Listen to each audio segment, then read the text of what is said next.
Halo semuanya, kembali lagi di vlog Ridho Hanif. Dan kali ini gue bersama Om Daniel Zebedeus. Yoi. Jadi Om Daniel ini adalah orang yang apa ya? Orang dibalik mau kali ya Om ya? Membantu proses bau.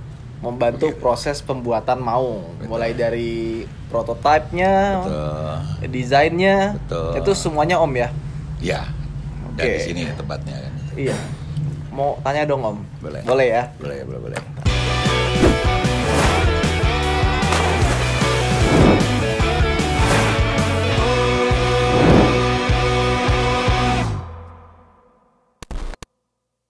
Gimana Om ceritanya Om? Kok bisa dipercaya buat mendesain kendaraan militer Om? Awalnya sih berangkat semua dari hobi gitu. Dari hobi Om ya? Betul, dan kebetulan saya hobi off-road. Jadi mulai dari memodifikasi ya kan, kendaraan off-road. Dalam maksudnya basicnya mobil lah. Oke. Belum bikin mobil saat itu. Terus bikin roket, pengembangan suspensi ya kan, yang memang benar bisa dipakai di kejuaraan-kejuaraan off-road. Oke. Ya kan? Nah, seiring itu teknologi balapan juga makin seru. Dari yang cuma satu-satu sekarang jadi dua lane gitu kan. Memerlukan semua teknologi. Teknologi yang harus didukung dengan kendaraannya. Ujungnya kan nggak mungkin mobil standar. Iya, pasti dong. Jadi bikinlah kita. Nah, mulai dari bikin tubular, sasis tubularnya, terus membuat arm, terus memasangkan suspensi yang tepat, segala macam lah di situ lah. Coba. Nah, sampai dengan 2007 ya kalau nggak salah itu, saya bertemu sama satu teman lama gitu kan, zaman kuliah dulu. Nah, ujungnya untuk ikut merancang, membantu, ya kan, desain dari dia ini diaplikasikan menjadi satu bentuk mobil nyata gitu kan. Saat itu proyek dari Gedung Kalimantan Engineering Services PTDI. Nah, PTDI saat itu. Dirgantara Indonesia. Betul. Ya? Itu ada Gedung Kalimantan sendiri yang memang bergerak untuk membuat beberapa macam prototipe gitu kan. Nah, kita mulai bikin dari satu basic Ford Ranger tahun 2007 itu. Kita buang semua, kita ganti semua sasisnya dengan tubular, ya kan? Nah, kita aplikasikan lagi menjadi satu kendaraan yang dimaksud, yang sesuai desain. Itu namanya saat itu apa? 30T. 30T. T-nya itu tubular. 30 nggak tahu kode apa gue. Pokoknya 30T aja gitu kan. Saya pikir 30 triliun ya. Banyak amat. Gitu, dicoba, sukses. Sekarang mobilnya mungkin dipakai satuan apa namanya, Den Bravo kan. Sampai sekarang masih dipakai? Ya, dipakai. Mobil tahun 2007, saat itu 2 unit kita bikin. Gitu kan. Nah, kesini ada beberapa prototipe yang kita bikin masih menggunakan apa namanya, tubular. Padahal dulunya kendaraannya kan rantis, ya kan. Nah, terus kita coba develop segala macam ya, ada ya dengan latihan di bengkel sih ya, bikin ke mobil balap kebanyakannya sih. Sampai 2015 masih dengan konsep full tubular.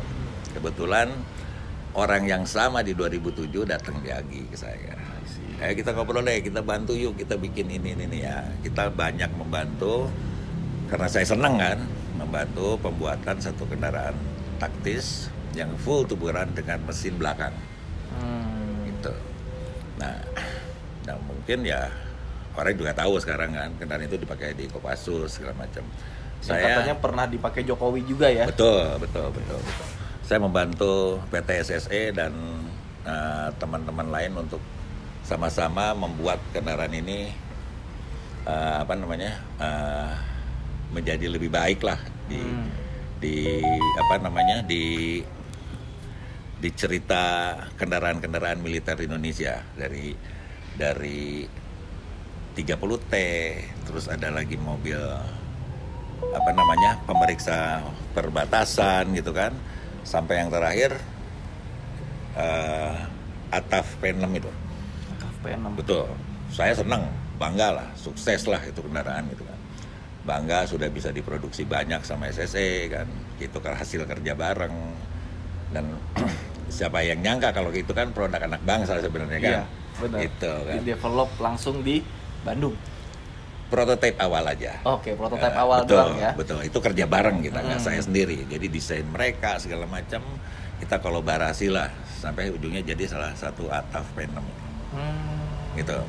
Nah, 2018 lanjut, saya mendapat perintah dari salah satu komandan satuan untuk membuat Runry. Beda. Runry itu apa dong? Kendaraan harian ya. Oh, betul. Okay. Jadi masih Dengan, bisa dipakai di aspal. Betul. Nah ini kan lebih ke komandaan, ke mobil komandan segala macam. Nah, saat itu kita coba meleset dari konsep yang selalu tubular gitu kan. Maksudnya meleset itu gimana, Om? Karena kalau tubular kan kita bikin dari nol sampai ke sasi-sasi semuanya. Oke. Ya kan? Jadi mobil donor car cuma diambil engine, transmisi, wiring system dan lain-lain, kita pindahkan ke sasis yang memang dibikin dari nol gitu. Semua pipa. Gitu kan. Nah, satu sesuai dengan kebutuhan juga itu berlebih. Kalau Runry jadi tubular. Oh iya, karena betul. Buat di dalam kota masih bisa kan ya. Dan saya berpikir bagaimana kendaraan ini bisa berkelangsungan terus terpelihara lah gitu. Maksudnya terpelihara itu maksudnya kendaraan yang kalau rusak ini jangan larinya ke kita. Soal after sales, servisnya dan lain-lainnya. Jadi saya pilih dari kendaraan yang basic double cabin, ya kan? Kita lepas kabinnya, kita bikinkan rangka atasnya, ya kan, dengan tubular, ya kan. Sementara semua sistem suspensi dan lain-lainnya, terutama bagian depan itu masih mempergunakan aslinya. Jadi IFS, Independent Suspensi depan, belakangnya per daun. Cuman kan ada masukan nih, mobil Runry ini kan harus nyaman lah, inilah itulah, sehingga kita develop juga bagian belakang itu per daunnya kita lepas, kita ganti menjadi per spiral. Itu kita pasang coilover, ya? coil spring atau coilover lah, karena sekarang kan bersatu dengan shockbreaker-nya. Jadi penggantian lengan dipasang lengan ayun baru, armnya dipasang coilover belakangnya. Itu tujuannya memang untuk membuat kendaraan ini lebih nyaman, terus punya daya jelajah tinggi. Seperti itu konsep off-roadnya kental tuh saya di situ. Tetap itu nomor satu tuh kalau bikin gitu. Berarti ini kita bicara si Maung ya, Om ya? Sebelumnya enggak. Oh, sebelumnya. 2018 itu sebelumnya ada satu project. Saat itu memang mintanya Maung. Tapi karena konsepnya jadi berbeda, jadi dikasih nama sama saat itu pejabat yang memang terlibat di situ.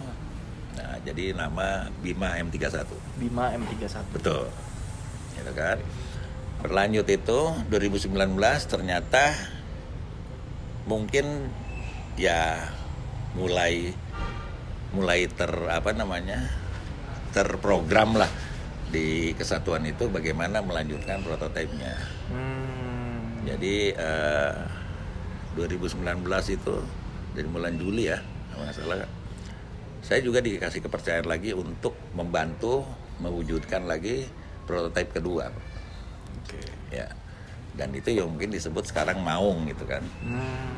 Gitu loh ceritanya. Jadi sebenarnya Maung ini udah dari 2018 konsep awal dari kendaraan rantis ini, merek sudah disiapkan itu Maung. Gitu kan, berubah jadi Bima karena ada keinginan, ada perubahan. Jadi jangan lagi Maung 1, Maung 2 kan jadi beda nantinya. Anggap aja Bima gitu kan, Maung lah gitu kan. Jadi terus ya saya coba buat sama teman juga, saya bantu juga keinginannya seperti apa. Saya dibantu di banyak teman-teman kan. Ya sampai beres, kita uji coba. Saya tes pertama juga saya coba lakukan di Pindad. Saya sendiri yang setir. Nah, yang terus, drifting itu ya Om ya? Ya. mobil militer dipakai buat drifting loh, luar biasa loh. Enggak, maksudnya kan saya cuman pengen kasih lihat bahwa ini Capable ya? Betul, bahwa ini bukan mobil bikinan full loh. Bahwa ini mobil loh gitu. Kalau mobil bikin sesuatu dari mobil itu melesetnya dikit lah gitu kan. Nah terus ya udah sampai sekarang jadi Maung ya sebagai saya bangsa Indonesia pemodifikasi, saya sangat bangga bahwa Maung ini bisa diproduksi di Pindad, mudah-mudahan sesuai, dibuat banyak. Ya saya bangga lah sama hasil karya bareng teman-teman melahirkan Maung kayak gitu lah. Dan kita jadi tahu ya bahwa ternyata orang di balik desainernya Maung ini juga bukan orang sembarangan. Pengalamannya udah dari tahun 2007. Kalau bengkel dari tahun berapa Om? Bengkel saya dari tahun 2000. Dari tahun 2000, udah 20 tahun berarti Om ya? Bengkel di rumah dari tahun 96 barengan Yuma Wiranata Kusuma. Oh, oke. Saya adeknya, anak didiknya. Oh, tak pikir adek kandung. Ya bisa seperti itulah. Oke. Gitu kan. Dan juga ini bocoran nih ya. Om Daniel ini pesanannya udah sampai, desainnya udah sampai ke luar negeri ya Om ya? Ya, dulu sempat zaman saat itu kan rock crawling. Rock crawling. Naik batu itu kan di Amerika, di Indonesia juga lagi rame gitu kan. Nah, saya pertama bikin 2003 satu rock buggy punya Pak Dana Karya. Kan? Nah, sempat juga diliput Jeep. Nah, kebetulan ada Greg Hayes, orang Amerika. Oh, nama orangnya. Gregnya, ya. Dan kebetulan dia tinggal di Indonesia. Dia hobi mulai ngebengkel sendiri. Nah, tiba-tiba tertarik. Suruhlah kita bikinkan satu konsep kendaraan untuk dia. Parts semua dikirim dari Amerika, engine, transmisi, axle semua. Dan kita juga baru tahu bahwa peruntukan axle untuk kendaraan rock buggy ini beda jauh. As roda gede-gede, spline-nya juga yang biasa kita cuma 30, dia datang udah 35 spline. Wah, pokoknya gitu jadi buat ilmu buat kita untuk tambah belajar kan. Kalau sekarang mungkin kan udah nggak aneh karena Prorock juga masukin barang-barangnya. Nah, 2006 ini jadi kendaraannya ya mereka bawa pulang ke Amerika. Dengan susah payah. Kenapa tuh? Karena tidak bisa kirim mobil utuh. Oh, oke. Berarti dipotong-potong lagi? Dilepas-lepas. Jadi tidak jadi berupa mesin saat itu. Tidak berupa mobil saat itu. Steering dilepas, bangku dilepas, mesin transmisi dilepas. Ya kan? Itu dikirim terpisah. Jadi spare part berarti ya jatuhnya. Jadi spare part dan jadi cuman seperti troli. Rolling sasis tapi troli besar. Karena memang harus ada surat perindustrian lah apalah saat itu. Ya mungkin kalau sekarang udah enggak mungkin ya. Zaman saya saat itu membuat mobil custom, kalau kita ngomongin kita berangkatin ke luar negeri, itu mikirnya di situ aja. Jadi cost-nya jadi mahal. Iya, mahal banget itu. Mahal dan bule-bule itu nggak akan mungkin gitu. Barang dikirim dari dia hanya untuk membuat sasis, udah plus pajak bla bla bla bla bla kan jadi mahal. Sementara orang Indonesia dari 2006 harusnya menurut saya bukan cuma saya. Banyak orang yang punya kesempatan untuk bisa go internasional saat itu. Cuma karena regulasi nggak bisa ya. Betul. Oke. Saat itu nggak tahu kalau sekarang belum pernah bikin lagi. Terus Om mau nanya lagi Om, boleh nggak sih dibocorin? Kan Apa lagi bikin kendaraan rantis lagi nih ya, yang lagi di develop nih Om. Boleh cerita sedikit Om tentang upcoming projectnya? Jadi memang yang ini pure berangkat dari saya pehobi balap cepat off-road, speed off-road ya. Bagaimana bayangan saya mobil speed off-road ini dikasih senjata dengan suspensi yang bagus, mesin yang horsepower-nya juga cukup, punya daya jelajah tinggi. Ya lu tau lah mobil speed off-road itu bulat, jumping, belok seperti apa, digeser seperti apa, tidak ada masalah. Diaplikasikan menjadi mobil serbu, itu aja. Nanti kita lihat di kejutan berikutnya ya. Aku boleh coba Om nanti kalau udah jadi Om? Boleh dong, harus yes. dicoba. Mantap. Harus dicoba. Dan memang rencana ini kita kan cuma pembuat prototipe. Supaya apa? Supaya nanti begitu jadi paling enggak ya kita serahkan ke Pindad supaya Pindad bisa meneruskan lagi yang lebih baik dari konsep awal ini. Jadi Pindad yang produksi, Om yang mendesain ya? Ya, membantu mendesain kebutuhannya. Karena memang kalau teman-teman tahu ya, untuk membuat sebuah mobil itu nggak mungkin cuma satu perusahaan aja gitu. Betul. Kayak misalkan Toyota tuh ya, Kijang, transmisinya Aisin, ya kan, shock breakernya buatan KYB, terus ya banyak banget suppliernya dan itu risetnya tuh terpisah-pisah biasanya Om ya. Termasuk juga ini kayak Maung, kenapa dia pakai mesin Hilux gitu kan, shock breakernya pakai merek apa Om? Ya shock breaker tuh sebetulnya bisa apa aja. Bisa merek, apa aja betul. Ya. Yang penting kan peredamannya yang harus kita atur. Jadi tidak bisa dibilang satu merek ini terbaik ya.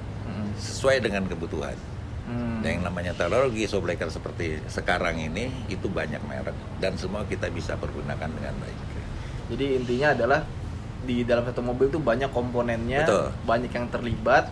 Betul. Dan yang paling penting adalah yang terlibat itu benar-benar orang yang capable, ya orang-orang yang berpengalaman seperti betul. Om Daniel ini. Luar biasa loh Om. Siap. Tenang sih bisa explore, kemarin ada bengkel Yumos juga Om. Dia bikin siap. Porsche Berlin Rome dari nol, terus ketemu Om Daniel. Ini rasanya sih kayak optimis aja sih kalau misalkan benar-benar disupport, ya kan. Siapa tahu juga nanti bisa project sama pabrikan besar di luar gitu ya Om ya. Insya Allah. Jadi orang Indonesia itu bisa mendesain, jangan pernah underestimate lah. Oke Om, terima kasih banyak Om sharing-sharingnya. Senang banget rasanya bisa datang ke Tupworks. Ini mau tanya Om, MFG itu artinya apa Om? Manufacturing aja, lebih ke manufaktur. Oke. Jadi sedikit yang sebenarnya saya itu Fairworks. Tupworks ini sesuatu yang ini jadi sendi nih, ya kan? Maksudnya jadi sendi? Jadi karena saya punya anak nomor 2, itu yang akan menjadi, mungkin saya berpikir dia akan yang meneruskan, karena anak saya perempuan tiga-tiganya. Nomor 2 ini namanya Dara. Semua orang tahu, teman-teman over juga tahu Dara, seorang Dara seperti apa, tomboy.